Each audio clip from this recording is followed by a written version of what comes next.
Assalomu alaykum, bizning kanalimiz kuzatuvchilari, bizning kuzatib borayotgan bizning eng yaqin obunachilarimiz. Bugungi xonadonlarimiz ko'rib turibsizlar, kottejniy garodokka kelganmiz. Ikkita xonadon qolgan. Mana shu ko'rib turgan hamma xonadonlardan ikkita xonadon.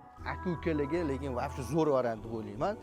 Agar eng qiziq tarafi bu joyimizni yarim pulni berib turib, yarimini keyin 5-6 oyda qilib beraman desanglar ham okam rozi bo'laman deyaptilar. Bir oz suvdan tushgan xonadonlarimiz yangi cho'tki holatda turibdi. Toshkent shahar Sergeli tumani Xonobod mahallasida joylashgan. Metrogacha ham yaqin. Ichkariga kiramiz. Bismillahirrohmanirrohim. Ichkariga kirishimiz bilan mana shunaqa oppoq dizaynda xonadonimiz sizlarni kutib oladi. Olasizlar mana bu joyimizga kelibdi, tapchan qo'yib dam olib o'tiradigan joy qilib qo'ysanglar ham bo'ladi. O'zini alohida yerto'lasiga ega. Oshxonamizdagi katta seli yerto'la qilingan. Xonadonimizni narxi sizlar uchun oldindan aytib o'tib ketaman. $89,000 deyaptilar. Ozgina kelishtiradigan joy bor. Pastda nomerlar qoldiramiz. Xo'p, bismillahirrohmanirrohim deb kiramiz. Xonadonimizni bu alohida oshxonasi bo'ladi. Oshxonasini ko'rib turibsizlar, ikki yoq tomonga alohida katta oynalardan qo'yib ketilgan. Fartuklari qo'yilgan. Xonadonimiz umumiy ham tupli pol orqali ham ishlaydi, ham registr orqali ham ishlaydi. Endi kuxniy mebellarni o'zingizlarga chiroyli qilib moslashtirib olasizlar. Xo'p.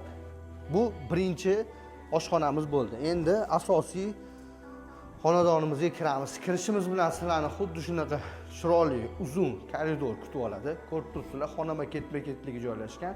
Birinchi mehmonlar kutadigan zalimizdan boshlaymiz. Kelinglar. Okay, bu sizni zalingiz bo'ladi. Qarang, katta hovlimizga qaragan oynalariga ega. Qanaqa chiqqan? Kommentariyada faqat o'zingizlarning fikringizni, alohida fikringizni qoldirib ketinglar. Birinchi xonamiz bo'pti. Keyingi xonamiz ikkinchi. Ota-onalar uchun mo'ljallangan, bitta kichkina bo'lsa ham yoki detskiy xona qilib qo'ysanglar ham bo'ladi. O'zini pastda tupli poli bor. Qaranglar, alohida registrlari ham bor. Issiq bo'lib turibdi hozir. Tashqari qaragan o'zini oynalariga ega. Tak zo'r. Detskiy xonamiz bo'pti. Uchinchi xonamiz bu. To'rtinchi xonamiz ota-ona uchun mo'ljallangan spalnyamiz bo'pti. Qaranglar, qanaqa chiqqan. 1dan 10 gacha baho berib ketaverasizlar, o'zini alohida saunzellari bilan. Mana, ko'ringlar. Patologlargacha ham chiroyli qilib ustokalarimiz kafillardan yopishtirib qo'ygan ekanlar. Va oxirgi xonamiz, oxirgi spalnyamiz bo'pti.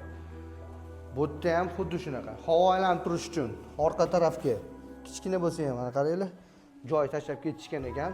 Agar o'zingizlarni endi qozon o'choq qilib qo'yib foydalansanglar ham bo'ladi bu joyimizdan.